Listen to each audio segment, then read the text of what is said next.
Hey there everyone, my name is Chris and I have a Fiat 500 as you can see, and I'm always breaking my armrest. And it turns out this is a pretty common problem among Fiat 500 owners, and whether you try to glue it or buy a new one from the dealership, it'll probably end up breaking sooner or later. So I finally designed and manufactured a replacement delete cap for the armrest. So today I'm going to show you how to remove your old armrest and install one of these. If you want to buy a pair of these, I have a link down in the description so you can delete the armrest on your Fiat as well. And without further ado, let's go ahead and get right to work. So to remove the armrest, there's just going to be a little clip that's hidden underneath the leather of the seat. Now I can go ahead and pry back the seat with my flathead and show you guys what it looks like. Here's a clip of it on the table as well. But essentially, we're just going to go ahead and try to get underneath that clip, pull it up,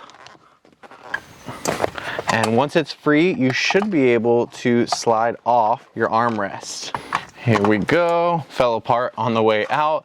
But you can see it's not that hard to remove. All you do need is a flathead.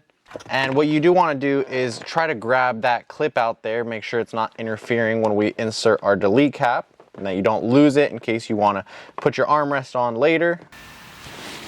And once you got your clip out of the way, go ahead and take your delete cap, and it's just going to be a friction fit in there. You can kind of easily remove it. If you wanted to, you can add just a little drop of super glue on the end there and then insert it, and then it's going to be a lot harder to remove. But as you can see, it looks great. It fits in the position. It almost looks like it's factory, and now you don't have to worry about breaking an armrest again. So if you want, check these out. They're down in the description below. You can buy a pair of them and fix your problems for good, and I hope you guys enjoyed watching.